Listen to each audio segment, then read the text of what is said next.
So we're here with Vivek Malek, who's running for re-election for Missouri State Treasurer. That is correct. I am honored and privileged to be state's 48th state treasurer. I was appointed by Governor Parson last year to take up the position after Scott Fitzpatrick became the auditor.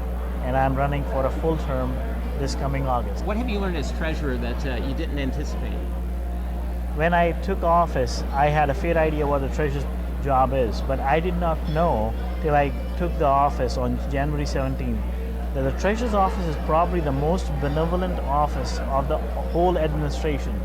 It is all about giving, which fit perfectly with what my thought process has been. I came to this country 23 years ago as an international student. Went to Southeast Missouri State University for my MBA, and then went to law school at University of Illinois, and then practiced for 18 years in St. Louis County. And at that time, I was like, okay, I have received a lot of benefits in this country, and this is the time for me to give back and pay forward. And when I got this opportunity through the Treasurer's Office and learned about the programs, various programs we have in the Treasurer's Office, I said, this fits perfectly with what I wanted to do, to give back to Missourians, to give back to our country. So what do you see in the next term as being the large financial challenges that the state faces and the residents of Missouri face? So just to kind of tell you what I have done in the 1 year. First, I ran on something what I call the 3 Ps: protect taxpayers' dollars, provide opportunities through the office, and third, promote the promise of America. And I think the challenge that you're asking about, the financial challenges in the coming years, I think they will be same what we have been pushing forward through the protecting taxpayers' dollars.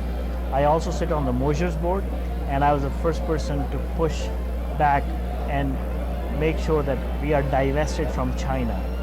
We had a board vote that initially said, no, we are not divesting from China. I pushed back, I said, no, that I'm not taking a no for that. And we had a second vote, and common sense prevailed, and we voted to divest from China. I have taken the same philosophy. I'm pushing some bills in the legislature to make sure all our 129 pension funds in the state are divested from China. We cannot be helping our adversaries. So how do you feel about foreign interests? And there's been a lot of talk about China and Russia buying up Missouri farmland, for example, which isn't a state purchase, but of course could be influenced by state government. What would your position be on restrictions there? Again, I think the Missouri's land should be for Missourians and Americans, and that has been my stand. But again, that is a decision to be taken by the legislature. Treasurer does not have a role to play. My role is in how our investments are made. I have made sure we have pulled out from companies that are interested in pushing forward the policies of ESG and DEI. Right. Because for me, DEI means division, indoctrination, and exclusion. So we have, from the Treasurer's Office, we have withdrawn $600 million from BlackRock, which was pushing the ESG agenda, and we are continuing doing that. We took out Morningstar from our office evaluations for the 529 plan, and we are continuing to push forward in the same direction for the anti-ESG things. Let me change topics slightly on you there. What is your position on a federally sponsored digital currency?